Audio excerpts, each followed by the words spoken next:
Il y a eu de la casse sur les patinoires helvétiques ce soir, au niveau parfois du nez de certains joueurs. Vous allez voir quelques images chocs. Il y a eu aussi des casses, ou en tout cas des hold-up. Pas vraiment hold-up, mais réussis. Il y en a qui ont réussi à braquer la cage adverse avec 2 triplés. On va y revenir bien sûr avec nos invités, avec Laurent Meunier, avec Robin Leblanc, avec Stéphane. Mais messieurs, avant cela, on va profiter du plus beau but de la soirée, du plus beau but de ce début d'année, peut-être de la saison. Il est signé Di Domenico.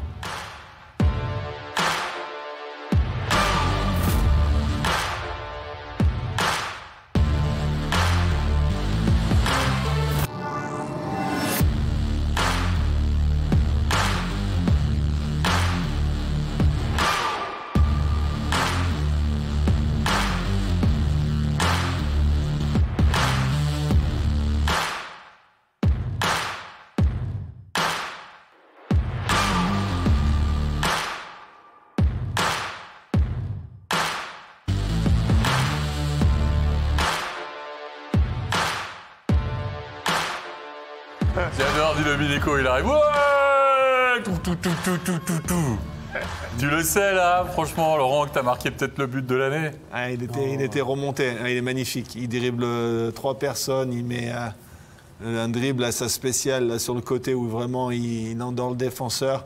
Et après, il va battre Giannoni. Ah, magnifique, on s'est régalé sur le Mais c'est pas un buteur, hein, ce gars-là. Moi, je le répète souvent, Di Domenico, c'est un passeur. C'est un gars qui marque 10 buts par année. Il est talentueux, il marque des buts, mais c'est pas un shooter. Il n'a pas un gros shoot, etc. Mais il crée tellement de trucs. C'est un gars qui se génère de l'attaque. Il transporte la rondelle. Il réussit toujours à bien repérer ses coéquipiers. Puis ça, il fait des belles feintes, mais c'est pas un buteur né. C'est pas le sniper. Hein? C'est vraiment un passeur. C'est un gars de 10 buts, 40 assists. Bonhomme malin. On s'est régalé en tout cas ce soir, messieurs, notamment avec cette réussite de Di Domenico dans un match au sommet entre Zug et Fribourg-Gotteron, un duel de gardiens, bien sûr, entre Giannoni et Reto Berra. Un duel aussi musclé qui a commencé du reste avec ce qui aurait pu être un coup du sort pour Fribourg-Gotteron. C'est une petite poussette dans le dos, qui aurait pu avoir de lourdes conséquences, on va le voir sur une autre patinoire. Mais Stéphane, voilà, c'est plus le déséquilibre finalement, on va dire, du joueur qui enchaîne. Il le pousse, c'est un petit crochet avec une poussette à la cuissette qu'on voit des tonnes de fois durant un match. Là, le joueur était en déséquilibre, puis je pense qu'il ne pensait pas que son adversaire était si proche de lui que ça, puis il n'était pas en équilibre. Donc c'est 2+10, charge dans le dos ou à la bande, appelez ça comme vous voulez, on a 2+10. C'est le prix à payer, mais c'était rien de bien méchant, à mon avis. Rien de bien méchant, heureusement, sans grandes conséquences, mais en tout cas, sauf celle que vous retrouvez en infériorité numérique quand même pendant 2 minutes. Et ça va faire mouche pour Zug, qui va marquer tout de suite avec un but signé Zender. Oui, très belle pièce de jeu. Regardez, là, tout de suite en l'entame du powerplay, ça a pris 9 secondes, on a tout de suite repéré Zender. Et Kovar, on l'a dit, hein, Laurent l'a mentionné plusieurs fois, Kovar est omniprésent dans le jeu. Hein. Ouais, super joueur, vraiment, très gros sens du hockey. J'adore sa qualité de passe, comment il voit les espaces. Et il joue très juste. Cette année, vraiment, il joue très bien. Mais voilà, il y en a un autre qui joue très bien, c'est Kylian Motet, qui commence à marquer des buts de folie, Robin Leblanc. Ouais, le premier, c'est le 14e. Ça fait plaisir de voir Kylian. Il performe très bien ses temps. Puis ce que j'aime de lui, c'est que c'est vraiment un travailleur acharné en plus. Et puis, il marque vraiment des beaux buts dernièrement. C'est un lancer imparable. Giannoni ne pouvait rien y faire. C'est des buts à la Grégory Hoffman. Ouais. On en parlait, il shoot le puck cette année vraiment bien. Quoi. Je veux dire, c'est pas... Et il a marqué des beaux buts à Davos, on l'a vu contre Bienne, etc. Il marque déjà les buts, des tirs. Vraiment, c'est lui qui bat le gardien. Quoi. Il est en pleine confiance. Il y en a un autre qui va être en pleine confiance ce soir, c'est Zender qui va marquer le 2e but. Klingberg, gros travail. J'ai envie de dire qu'il a bénéficié de quelques rebonds favorables. Oui, il fait un bon dribble. Après, il veut la jeter au fond. Ça touche le ventre du défenseur fribourgeois. Ça repasse entre ses jambes. Et après, par contre, il fait une super passe. Et Reto peut rien faire sur ce tir. 2-1 et 23 petites secondes plus tard, le Leuenberger qui va inscrire le 3-1. Regardez, un rebond de première fois, deuxième fois, on récupère le puck. Mais là, Stéphane, Il y a beaucoup de passivité dans l'arrière-garde fribourgeoise qui a pris l'eau finalement. Écoutez, la déferlante zougoise. C'est la déferlante. Zoug va vite. C'est une équipe qui transporte la rondelle, rentre souvent avec beaucoup de vitesse. Puis on le sait que les défenseurs de Fribourg, c'est pas des marchands de vitesse. C'est pas reconnu pour avoir des joueurs qui sont très, très mobiles, à part Gunderson, qui est très mobile, mais surtout en phase d'attaque. C'est pas un joueur défensif vraiment. C'est pas un gros gabarit. Et les autres sont plutôt pas très mobiles, disons. Et on a vu sur cette séquence-là, Suter s'est fait contourner assez facilement. Mais malgré sa longue portée, il n'a jamais pu pousser son adversaire dans le coin. Il a été déporté. L'autre a pu faire le tour de la cage.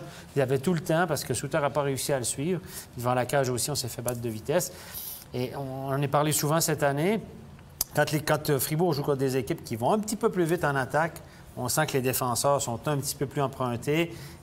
Ils n'ont pas cette fraction de seconde qu'ils ont contre les autres équipes et ça paraît. On est tout de suite coincés dans notre zone.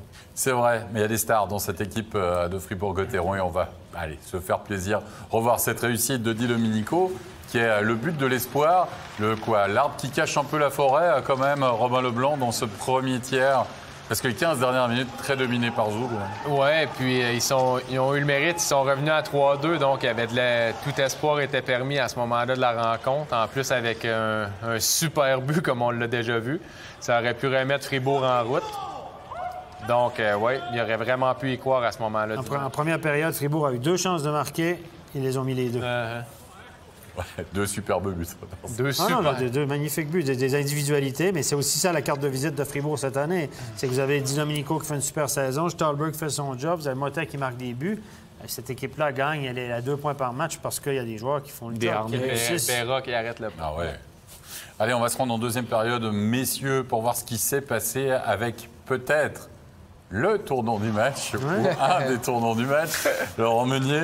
C'est cette grosse possibilité à Marchand, avec Marchand revirement, et puis Giannoni qui est payé finalement pour faire ce genre d'arrêt aussi. Non, exactement, et c'est vrai qu'à ce moment-là, il y avait 3-2, Zoug était en powerplay, et c'est vrai que ça a changé la physionomie du match, comme on le verra juste après. Oui, à 5 contre 3, c'est Kovar avec la complicité bien involontaire de Gunderson qui va marquer le 4-2.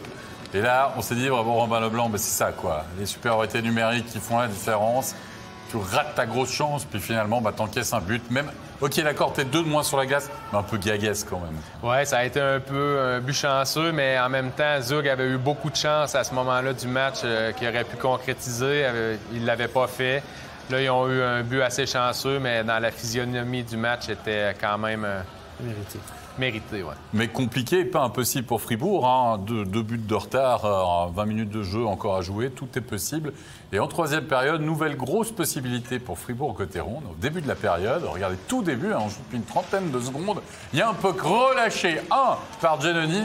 Et c'est Desharnais, mais c'est surtout Schlumpf qui va faire un jeu défensif. Messieurs, absolument incroyable. Schlumpf, pas toujours... c'est un défenseur défensif, quoi, Laurent. Non, mais exactement. Et là, il fait le geste qu'il faut. Il est solide. Et nous, on pensait que Darnay allait marquer. Lui aussi, je pense, d'ailleurs. Et non, très belle intervention du défenseur zougois. Le défenseur, on l'a beaucoup entendu parler de son nom. On a souvent entendu son nom prononcé ce soir à Schlumpf. Mais il joue très bien défensivement. Il faut lui donner crédit. Il est vraiment pas réputé pour ses qualités offensives, mais défensivement, il fait le job.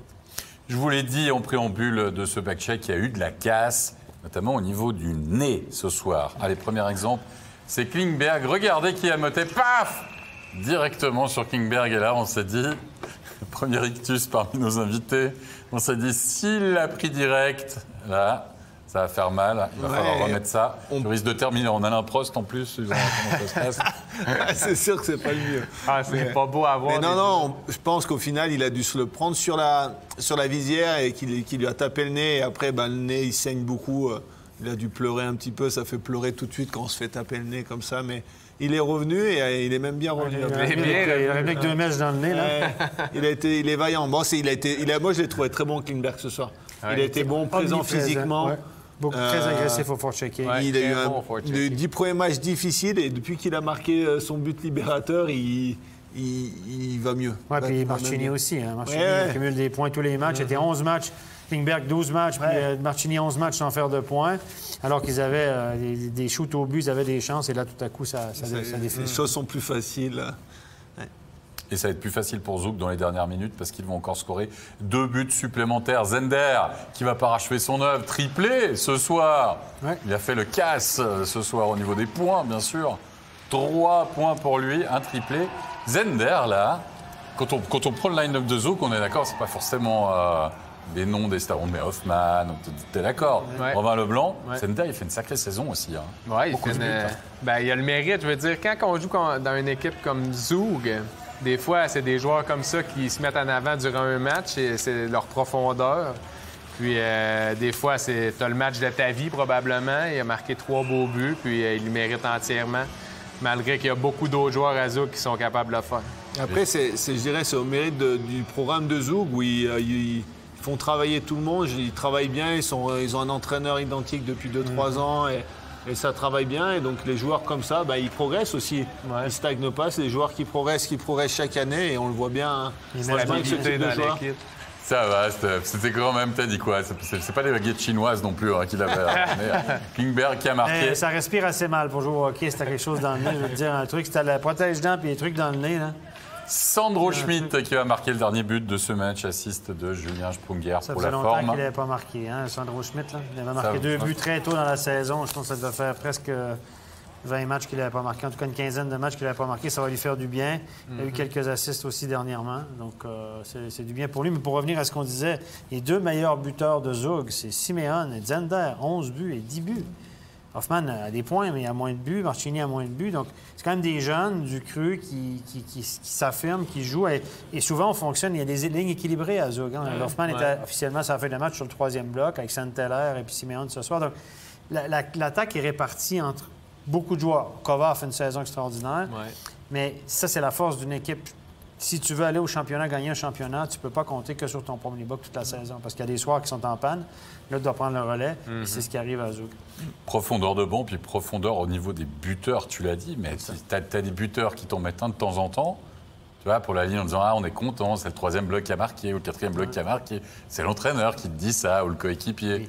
Mais là, tu as des Zender, il met des triplés, quoi. Simeon aussi, il met des triplés, quoi. C'est ça. Donc, ils te font gagner des matchs, en plus. Profondeur. C'est pour ça que Zug est premier aussi, hein, de la profondeur. C'est exactement ça. Il y a Giannoni aussi au but. Et puis Diaz qui visiblement va venir à Fribourg l'année passée, a joué un très bon match encore. L'année prochaine. L'année prochaine.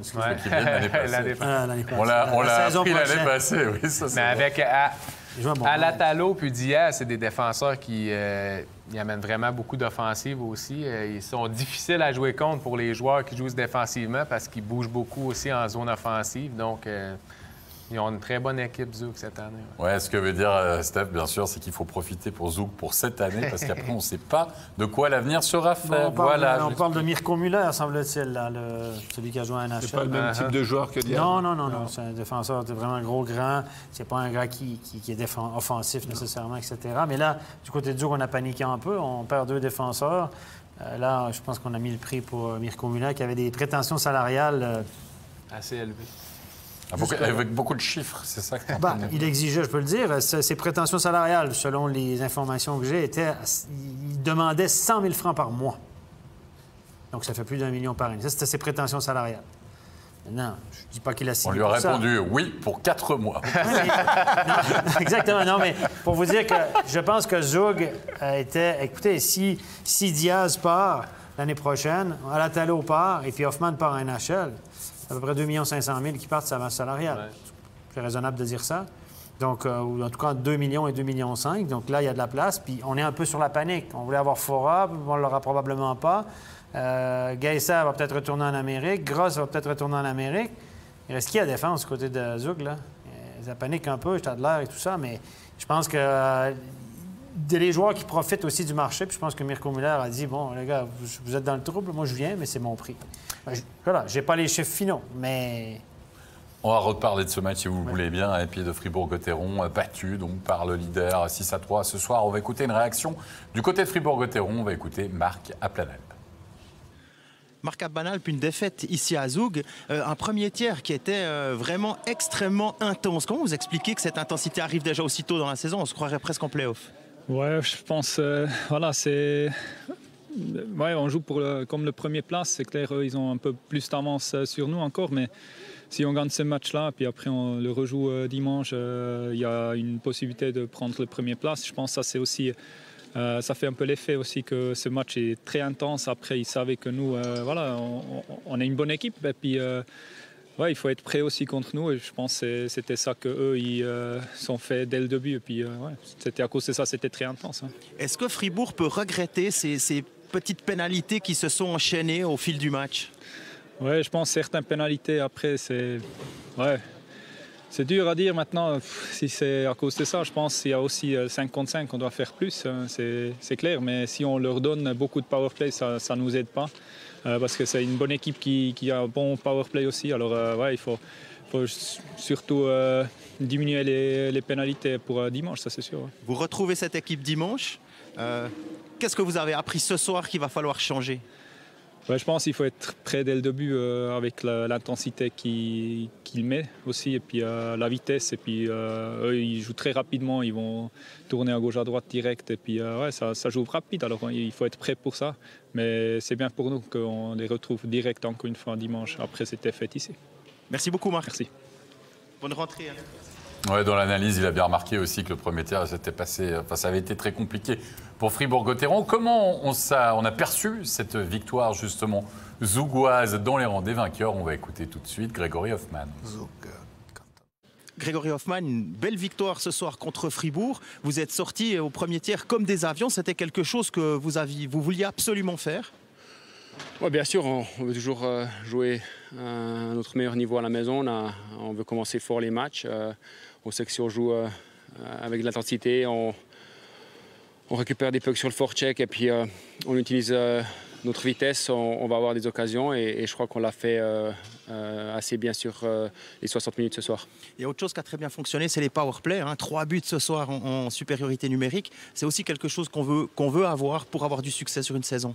Bien sûr, c'est quelque chose de très important, surtout plus la saison va en avant, plus on a beaucoup de matchs, il y aura les playoffs. Donc c'est clair qu'on doit entraîner ça et en match, on essaie d'avoir nos occasions, de mettre les pucks au fond. Et ce soir, on a eu un peu de chance sur certains goals, mais je crois que sur le match entier, on a montré vraiment une belle performance. Et puis vous allez retrouver Fribourg dimanche déjà. À quoi vous vous attendez lors du déplacement à la BCF Arena?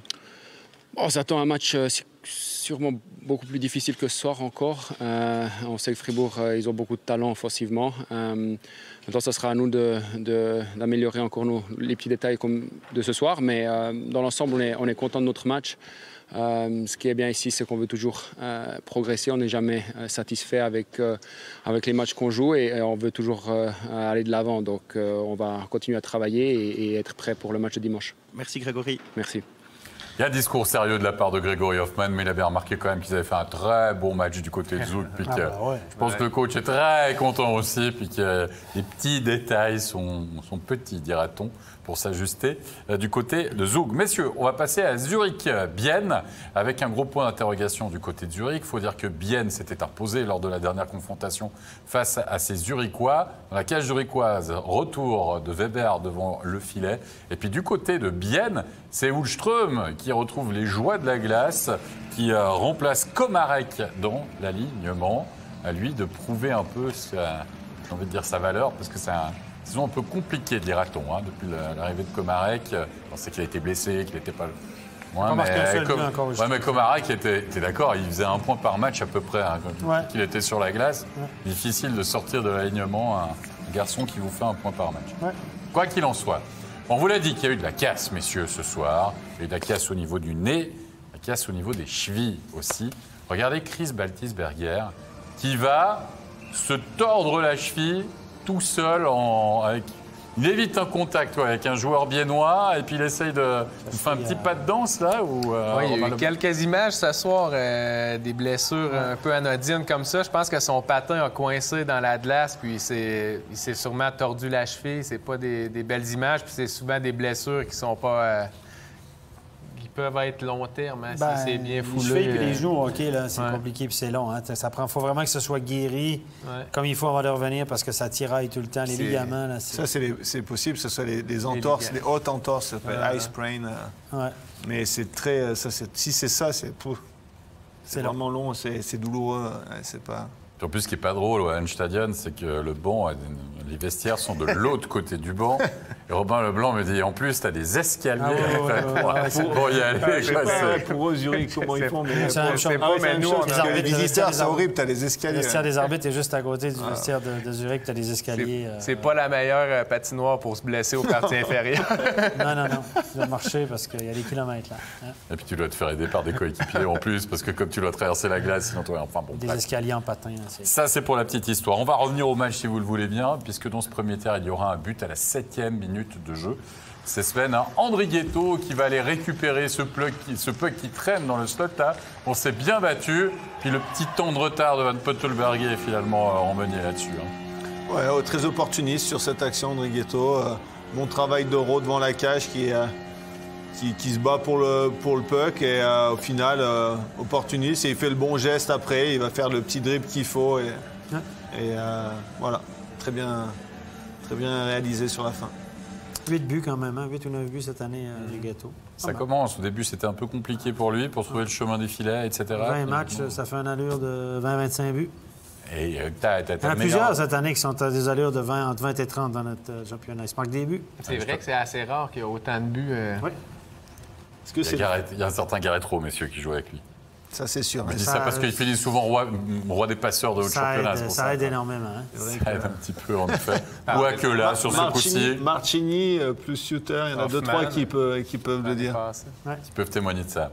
Allez, on continue dans la série d'aînés, si vous le voulez bien. C'est un peu une soirée Cyrano, malheureusement, puisque vous avez vu Klingberg, et là, on va voir Künzle qui va, lui, se prendre Phil Baltisberger, l'Express Phil Baltisberger.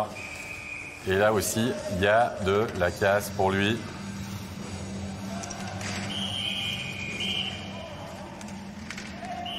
T'en penses quoi, là? Moi, je suis désolé, mais moi, ça fait penser à ça l'avoir quelqu'un... au ralenti, mais j'ai l'impression qu'il est déjà en train de tomber. Hein? Künzle, il est un peu en déséquilibre. Puis l'impact, il est où? L'impact, il est où? Il est où l'impact, Steph? Je te le demande. Je me demande s'il ne se tape pas le nez en tombant sur la glace. Là, ça fait un peu Freddy. Il prend la canne de... La canne, mais il est vraiment en bas. Parce que là, il n'y a pas de saut, il n'y a pas d'élan. Le gars, il vient stick on pas, continue avec son corps. Moi, c'est de la pure Il n'y a malchance. pas eu de pénalité, hein. Je dis pas. Il n'y a pas eu de pénalité? Il n'a pas été chassé? Non, il n'a pas eu? Ben, sérieusement, je vois pas grand-chose. C'est plus de la malchance qu'autre chose. Parce que là, si on commence à pénaliser pour ça, alors j'ai manqué le début. Mais je suis d'accord, moi je vous écoute. OK, c'est plus de la malchance. Moi, la question que je te pose, c'est l'impact. Il est à la tête ou il n'est pas à la tête? Il faut que je le regarde comme il faut. Là, je suis comme vous, je le découvre un petit peu. Moi, je suis assez d'accord avec Stéphane. Oui, c'est complètement malchanceux. Il a très mal tombé, mais moi, personnellement, j'aurais pas donné de punition. Non, je pense pas. Je pense que c'est un bon non-call, comme on dit. Mais bon, on vous dit ça aujourd'hui, ce soir, puis demain matin à 10h, il va être suspendu 3 matchs. Donc, mais on va voir. Mais je vois pas de... C'est un geste normal. Le gars, il a pas qui est là, il stick on pas, qui va avec le corps, c'est techniquement parfait. Il n'y a pas d'extension du corps, il n'y a pas de crosse avec 2 mains. On peut chercher, on peut dire pas de chance, mais voilà. Non? Je suis entièrement d'accord. Ouais, alors moi, je vais faire l'avocat du diable. Il y a quand même, j'ai l'impression que la crosse du Zurichois touche le visage de l'adversaire. Donc, à partir de ce moment-là, il saigne. Il doit y avoir quand même une pénalité. Alors, je ne mettrai pas de suspension, évidemment pas. Mais il y a quand même, il saigne. Tu vois ça, c'est difficile de rien donner. On a regardé plein de fois là, c'est pas évident. Le gars, il se relève, il n'a absolument rien. Personne n'en parle. Hein? Non, mais il saigne. Donc, Il saigne, mais après ça, est-ce que tu peux... La question que j'ai toujours posée dans les meetings, parce que j'en ai vu des situations, quand le gars est à la hauteur de la ceinture, puis que ta canne, tu chopes son visage, est-ce que c'est une crosse haute? Oui, mais tu dois faire attention, tu dois maîtriser ta crosse. Oui, mais bon, quand elle est en bas comme ça, puis c'est la tête du gars qui est en bas... Oui, mais c'est pas la tête qui va à la canne. Là, c'est quand même la canne qui va à la tête. C'est tout, tout est... On va voir demain matin. Tu te rappelles, c'est le puck qui va au patin qui va au puck, et après il faut le soulever. Non, mais parce qu'un jour on nous dit ça, puis après le lendemain on dit c'est charge à la tête. Ils ont jugé que c'était charge à la tête parce que l'impact. Est-ce que le poids c'est une charge, ça peut être. Il faudrait la décortiquer au ralenti pour savoir si le point d'impact principal c'est la tête. Je pense pas. Je pense que c'est un plus full body contact. En plus, il n'est pas très violent le choc. Hein. Non. J'ai pas l'impression que ce soit très violent. Voilà. Mais voilà, tout ce qu'on dit là... Mais ça a fait quand même un nez cassé malgré tout. Non, il saigne un peu. Ouais, c'était... La longueur des tampons est un petit peu plus grande que pour Kingberg. On l'a vu, puis alors après, les plans du réalisateur avec les taches de sang sur la glace. S'il vous plaît. Il y a des enfants. C'était pour Halloween. Les enfants. Ouais, ça fait vraiment un peu Halloween. Ouais, là, voilà, quoi. Mais enfin, bref, on va revenir au match pour voir le 2-0. On est enfin, on est en troisième période et Zurich qui va asseoir cette victoire, puisqu'il y aura très peu de buts, avec la contribution malheureuse du portier biennois là-dessus qui laisse échapper Robin cette rondelle, finalement. Bon, là, il n'y a pas grand-chose à dire. Hein. C'est un lancer que le gardien aurait dû avoir. Il y a pas, c'est un but extrêmement faible. Et puis, malheureusement, pour Bienne, ça est arrivé assez souvent cette année que leur gardien les a pas aidés. Bon, Par contre, la passe est magnifique. La passe d'André Ghetto est magnifique. Ouais. Là, tu sais, quand même à courte distance. Bon, il ne doit pas se trouver comme ça. Si le gars, il marque dans les lucarnes ou n'importe quoi, mais là, ça passe à travers lui. Hein. C'est pas un bon but. Ouais, c'est pas un bon but. Et ça 2-0, ça fait mal. C'était 1-0, ils étaient encore dans le match. Le 2-0, ça fait wow. Ça va être sûrement le tournant du match. Ouais. 2-0 donc pour Zurich. Ils sont taquins, nos invités, je vous jure.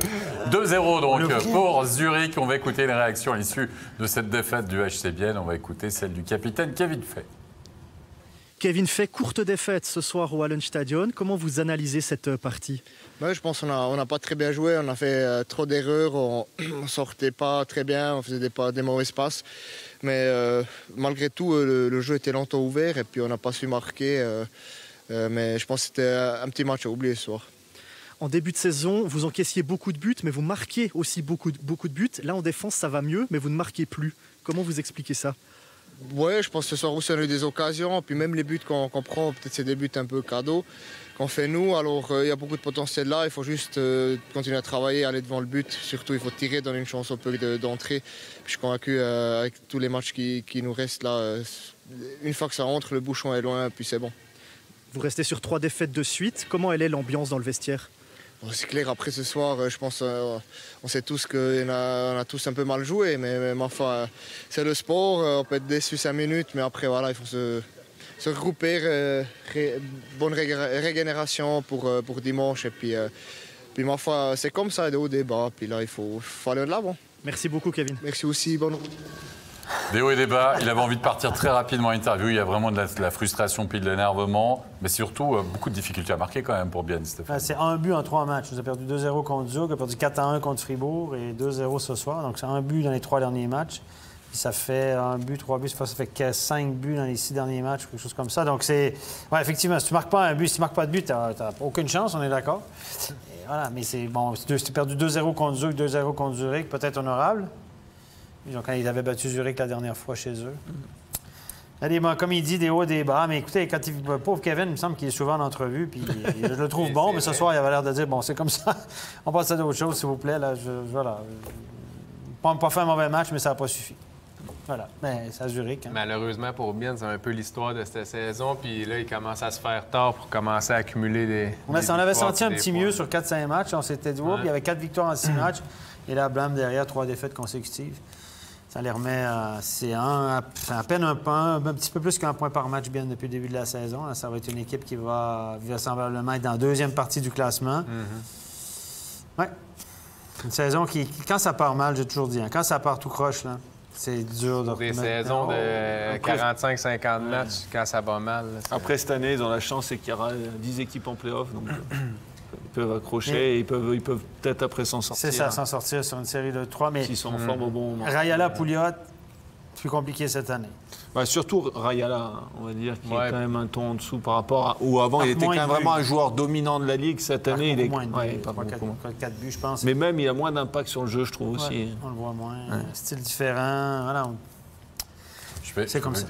Pas rappeler l'histoire, mais changement d'entraîneur. J'ai entendu la force des choses, c'est un Finlandais, Tomainen, Rayala, c'est 2 Finlandais. Mais en plus, c'est quelqu'un, un entraîneur qui est très proche de ses joueurs à Bienne.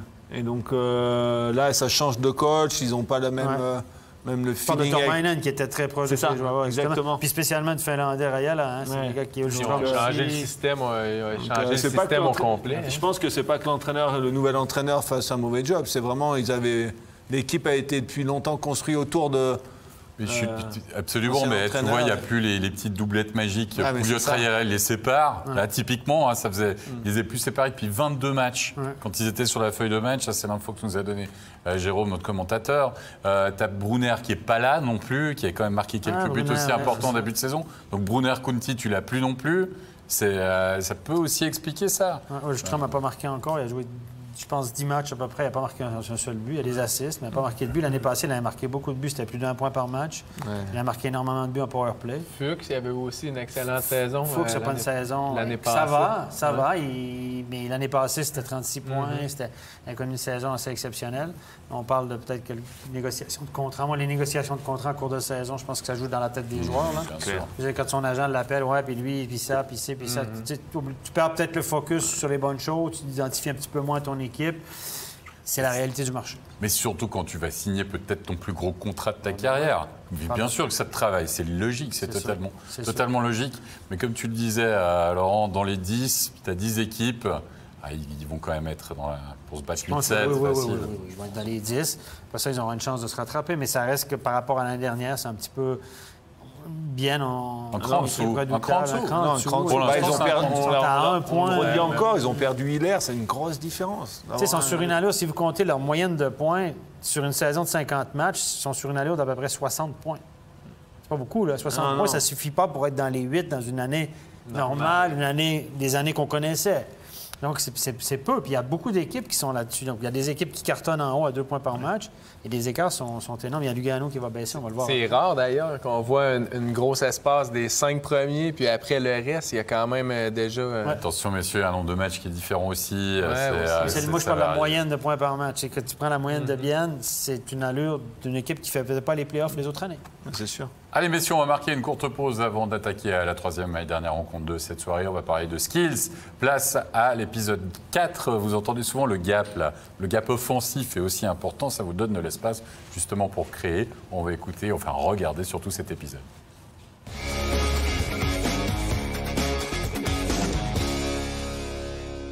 Une autre notion souvent utilisée par les entraîneurs lors des entraînements et des matchs, on parle de création d'espace. C'est-à-dire se créer un petit peu un gap, se donner un petit peu de temps pour faire le meilleur choix possible. Oui, parce que de nos jours, le jeu est tellement rapide que les joueurs ont besoin de petits moyens pour décélérer, accélérer, pour se créer une séparation entre l'adversaire qui leur met la pression. Ils ont besoin de temps et d'espace pour prendre les bonnes décisions avec le puck. Donc, il y a plusieurs manières de le faire. Sur le premier exercice qu'on voit, les joueurs jouent sur leur transfert de poids. Donc, ils accélèrent, ils décélèrent avec des mouvements, des transferts de poids gauche-droite qui vont faire jouer l'adversaire. Et ça, c'est quelque chose, c'est vraiment un skill important pour se permettre de vraiment créer cette séparation avec l'adversaire. Par la suite, on a un exercice où on est le long des bandes parce que 80% du temps, le puck est à la bande. Donc, où un joueur sous pression va se décoller avec un grand croisement, va faire un virage brusque pour se séparer de son adversaire. Et par la suite, tu veux, le plus rapidement possible, couper la ligne de patinage du joueur qui te poursuit pour avoir un avantage physique sur lui, pour soit effectuer ton jeu, soit prendre ton tir, ou même faire de la magie avec ton puck. Alors, en parlant de magie, on va faire des magiciens la prochaine fois à l'entrée de zone. Comment on attaque la tiers adverse, comment on se crée un petit peu d'espace, parce que ça revient encore à ça, se créer un gap pour pouvoir faire les meilleurs choix possibles offensifs.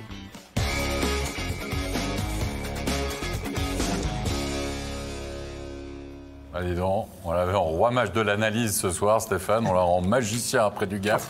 Ça va être quelque chose, ça. On se réjouit, bien sûr. La capsule que vous allez pouvoir retrouver très prochainement sur les réseaux sociaux de MySports. On va revenir, messieurs, au troisième et dernier match de la soirée. C'est un bis repetita. Il avait déjà eu lieu hier soir. Eh bien oui, Genève Servette retrouvait Lugano. Grande particularité pour nous dans ce championnat, c'est quasi une première depuis je ne sais pas combien de temps que tu as 2 fois la même affiche de suite. En tout cas, pas un coast-to-coast à la Suisse, on va dire. Mais ça se passe très souvent du côté de l'Amérique du Nord. Et on a vécu un peu le même scénario, avec tout de même des images terriblement choquantes au tout début de match, puisque vous allez voir Damien Ria faire ce check contre Riva qui va finir la tête, la première, dans la dans la bande finalement. Et là, Laurent, on craint le pire, quoi, à ce moment-là. Ouais, exactement, c'est vraiment des choses qu'on n'a pas envie de voir. Mauvaise circonstance, il est vraiment mal tapé la bande, la tête comme ça, sur le côté. On espère vraiment qu'il aille bien. Et d'ailleurs, on ne comprend pas qu'il ne l'ait pas mis sur la civière. Sur la civière et qu'il ne lui ait pas protégé le cou avec une minerve, là, qu'ils aient pris le temps, parce que vu comme il sort, je trouve pas ça super. Mais bon, alors, voilà. on a des nouvelles de Riva. Okay. Il est à l'hôpital. Au niveau, pour bouger les membres, pas de souci, ça fonctionne. Par contre, touché au cou, apparemment. Pas de commotion, bien sûr, mais touché aussi au cou. Oui, parce qu'on voit que le cou est bon. Le casque, des fois, quand le casque bouge, ça nous donne l'impression qu'il y a une torsion plus grande, mais quand même, là, il arrive vraiment la tête en premier. Ça... moi, je déteste regarder ça, mais là, honnêtement, là, Ria, il est responsable. Après ça, oui, on le disait, Riva veut prendre la rondelle, il loupe le puck, puis il se retourne pour récupérer comme la rondelle, configuration, il ne s'attend pas à être frappé. Mais Ria, il prend de l'élan pour aller contre lui. Et puis, il voit qu'il est un peu en problème. Moi, je pense qu'il avait quand même le temps de ralentir un peu son geste. Il n'y a aucun joueur qui veut faire ça. Non. Parce qu'on l'a vu en sortant de la glace, il regardait. Là. Je pense qu'il devait... Honnêtement, il devait se sentir très, très mal au vestiaire. Il devait s'en vouloir. Tu sais, pourquoi j'ai fait ça? Je pense que tu revois dans ta tête, tu dis pourquoi j'ai fait ça? Pourquoi j'ai pas ralenti? Mais c'est fait. Et ça me fait penser, les fans de Genève ce soir, souvenez-vous de la charge de Marc Vizère sur Martinson dans un match à Davos. C'est presque du copier-coller. Et Martinson avait été blessé au visage, commotionné et tout. Et à Genève, on avait réclamé une suspension à vie à un moment donné. Mais ça avait fini avec 3 matchs. On avait trouvé ça très léger comme suspension. Je pense 5, 6, 7, 8 matchs n'auraient pas été volés pour Vizère. C'est la même chose pour moi. La même chose, c'est arrivé aussi en tout début de match. Parce que tu vois dans le concours de circonstances qui dit allez-y, t'as envie, tu fais ton premier shift, là c'est le premier shift, tu vas. Tu te rappelles Marc Vizère, franchement, ils n'ont pas touché la rondelle, ils gagnent l'engagement, si je me rappelle bien. Ouais, il est derrière le but, l'autre il tourne un peu, puis Marc Vizère, il arrivait avec une vitesse incroyable, encore plus que là. Ouais. Mais les mises en échec, quand le joueur est à 1 mètre de la bande, quand il a le dos tourné, ça fait souvent ce genre de... Malheureusement, ce genre de geste qu'on a vu là. Puis c'est pas voulu par le joueur parce que lui est dans le feu de l'action, mais sauf que c'est des charges qui sont extrêmement dangereuses. Il a quand même y pensé. On l'a vu quand même donner 3 coups de patin rapides, puis boum, il a quand même étendu les bras, il a donné une bonne poussée. Il avait... Bon. C'est fait, c'est comme ça. On n'aime pas voir ces gestes-là. On espère que pour Riva... De toute façon, le geste, qu'il soit puni à vie ou ça ne change plus rien, le geste, c'est Riva, il a quand même mal. Et c'est ce que je dis toujours aux jeunes. C'est comme quand vous engagez sur un passage pour piétons. Ne faites jamais confiance aux automobilistes. Attendez d'être certains qu'ils vous ont vu avant de traverser, parce que même s'il a tort et qu'il ferait de la prison à vie, c'est vous qui aurez mal et que vous allez peut-être vous retrouver en chaise roulante. Alors, quand les jeunes, quand vous êtes dans un match de hockey, ne vous mettez pas dans une position vulnérable. Et si vous sentez que vous êtes dans une position vulnérable, sauvez votre peau, pensez à votre sécurité d'abord, c'est le plus important. Et là, Riva, il n'a pas eu le temps, il n'était pas sur ses appuis, mais... Vous devez réaliser quand vous êtes en position, ne faites jamais confiance à l'adversaire pour vous dire de toute façon, je suis protégé par la loi, il sera pénalisé. On s'en fout. C'est vous qui allez être mal. Voilà. Merci, Steph. C'était parfait. T'as rendez-vous dans les écoles à partir de la semaine prochaine. Non, mais t'as bien raison. Je dis parce que les parents, ils regardent ça, puis je trouve que ça ne fait pas des bonnes pubs pour le hockey, parce que les parents, il y a plein de gens en Suisse qui hésitent entre le foot, le hockey, un autre sport, puis il y a plein de gens qui n'ont pas fait de hockey dans leur vie, ils trouvent ça violent, puis ils trouvent ça... Puis ça, on va leur montrer en boucle, parce que ça va être partout sur les réseaux sociaux, on va en parler, puis tout le monde... Puis on rajoute les taches de sang encore, tu sais. Non, on va mettre les taches de sang, puis on va voir le gars qui sort, puis encore, on va peut-être le voir encore avec une minerve à l'hôpital demain avec sa canne pour une petite pub. Et puis... ça fait pas de la bonne pub pour le hockey. Et puis, je veux dire aux gens que je vais expliquer les choses comme il faut, parce que c'est vrai qu'il y a plein de parents qui ont peur pour leur enfant, etc. Voilà. Il faut qu'ils se protègent, les jeunes. Protégez-vous. À l'époque, on le disait, à notre époque, à mon époque, à votre époque, tu es un petit peu plus jeune que moi, souvent, on disait, mais quand tu te faisais ramasser, tu te faisais faire mal, on te disait, mais tu t'es pas protégé. C'est toi le con. À l'époque, c'était ça. Aujourd'hui, c'est le gars, il n'aurait jamais dû faire ça, mais on pensait à se protéger. La première chose que les coachs disaient, lève la tête, puis tourne pas le dos aux joueurs. Aujourd'hui, on voit plein de jeunes qui vont le long de la bande, puis ils se tournent en disant, je suis protégé, il n'a pas le droit de faire ça. Ça ne fonctionne pas comme ça. Fais pas confiance à l'autre, parce que si les fils se touchent, ou peut-être une situation comme ça, c'est toi qui as mal. Ne vous mettez pas en danger, les jeunes, vous l'avez compris, protégez-vous partout. Allez, messieurs, on va revenir justement au match avec ce 1-0, parce qu'il y a eu 5 minutes quand même de pénalité, forcément, hein, puisqu'il a été exclu, Damien Ria, de ce match. Et c'est Lugano qui va ouvrir le score, avec Lajunen qui va battre un certain Monzato dans la cage. On a vu les beaux buts en Robin Leblanc, hein, quand même, parce que là, c'est un beau lancer aussi. Oui, vraiment, durant toute la soirée, il y a eu des super buts. Là.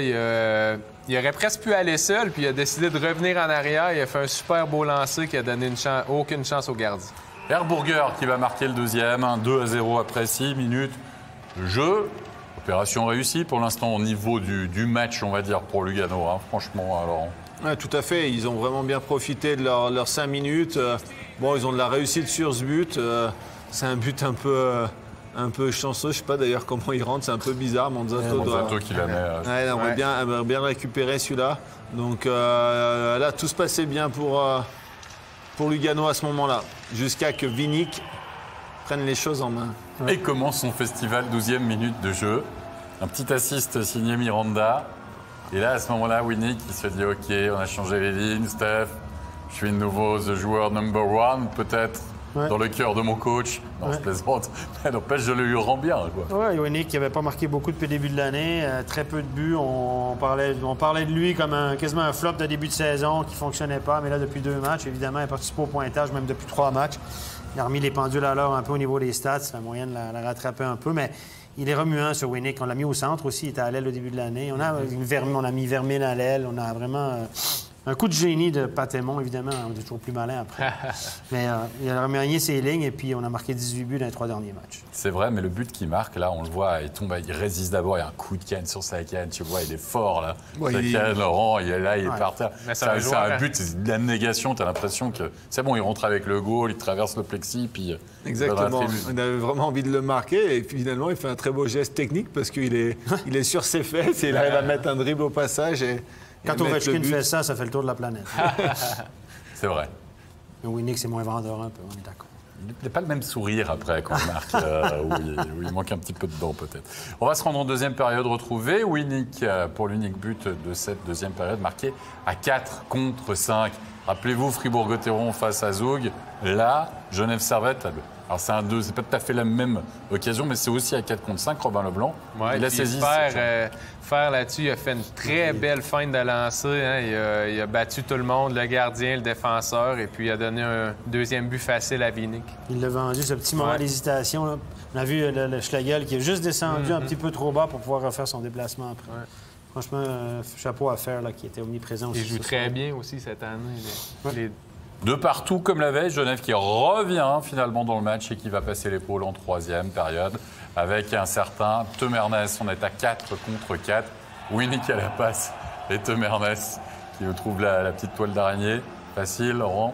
Ouais, exactement. Temernes qui... un vrai but d'attaquant, je dirais, même sur une action comme ça. Et il la met vraiment bien.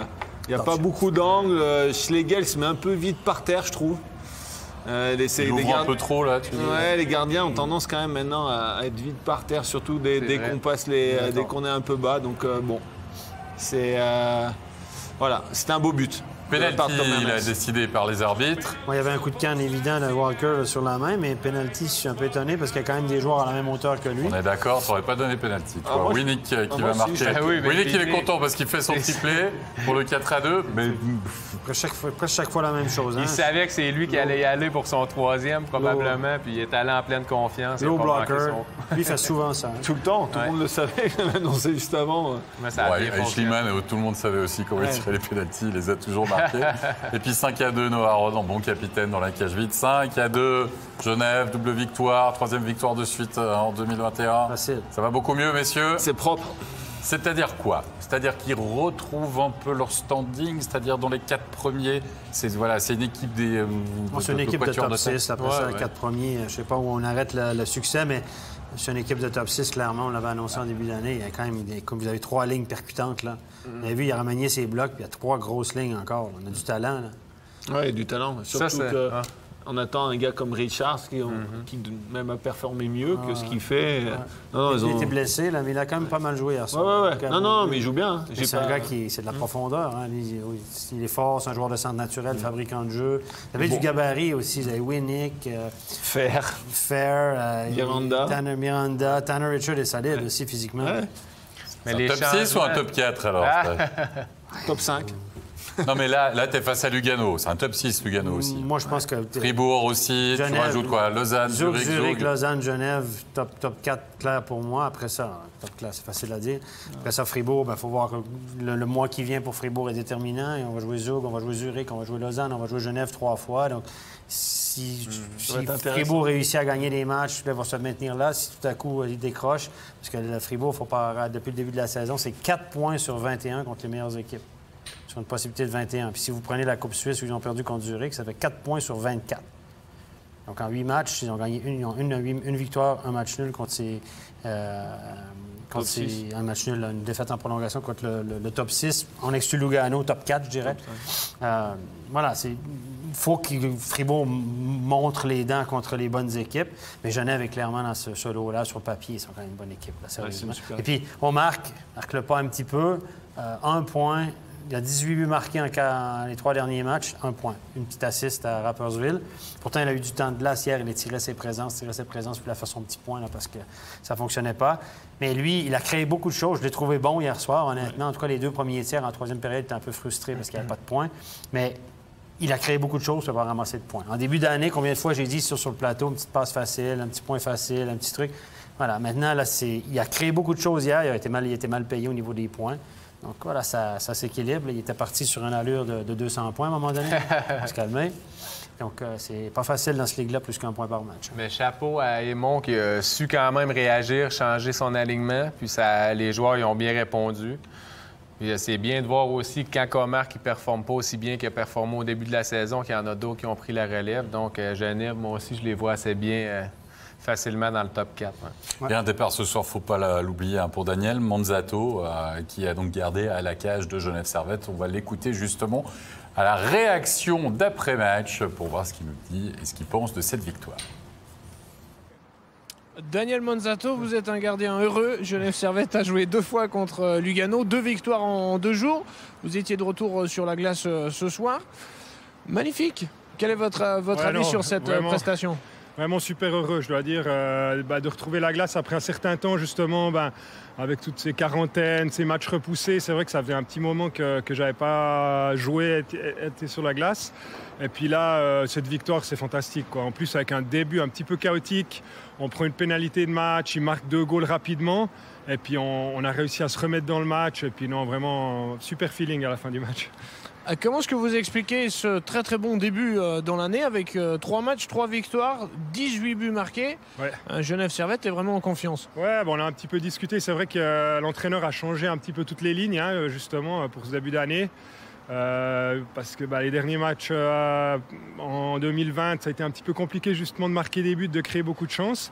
Alors là, il a voulu changer les lignes et puis pour l'instant, ça a l'air de bien prendre. On a aussi un petit peu changé de stratégie en zone offensive, créer des choses un peu différentes, mettre aussi un peu plus de trafic devant le gardien. Et puis pour l'instant, ça marche. On va essayer de continuer sur cette lancée. Merci beaucoup et bravo. Merci. Le sourire, la satisfaction pour Daniel Monzato à la suite de cette victoire donc de Genève Servette. Messieurs, il est temps de passer aux 3 étoiles de notre soirée.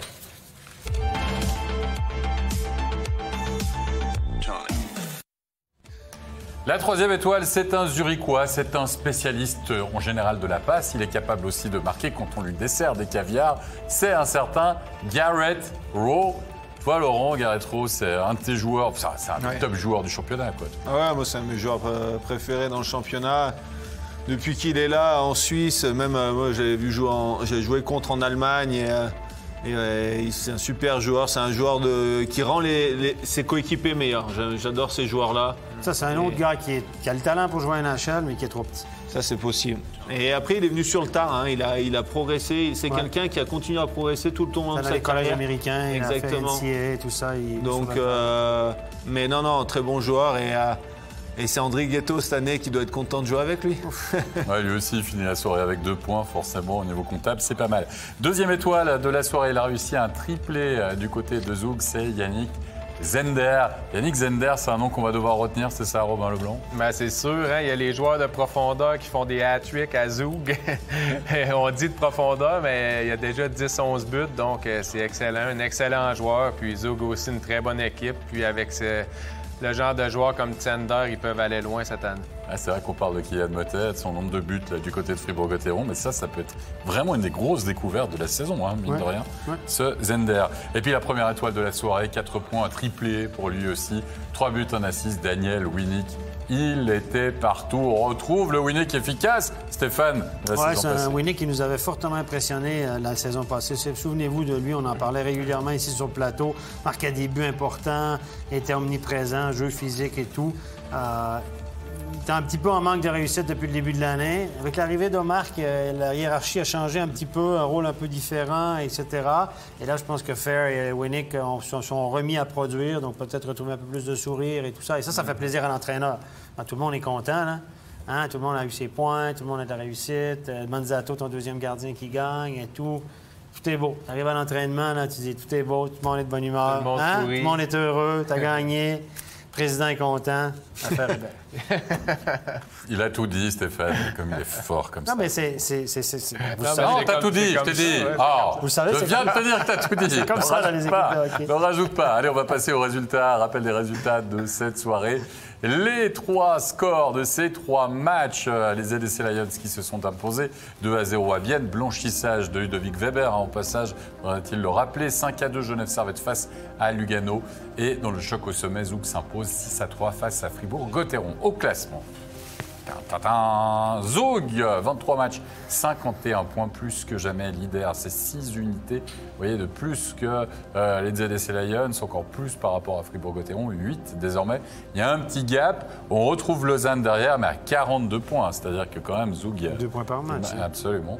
Un petit matelas, Genève Servette aussi, Lugano 6. Puis au-dessous de la barre, on retrouve Davos, Bienne, Ambry, Rapperswil. Et puis encore plus bas, les 2 clubs bernois, à savoir Langnau et Berne, 19 matchs, 19 points. Berne qui se retrouve une nouvelle fois en quarantaine.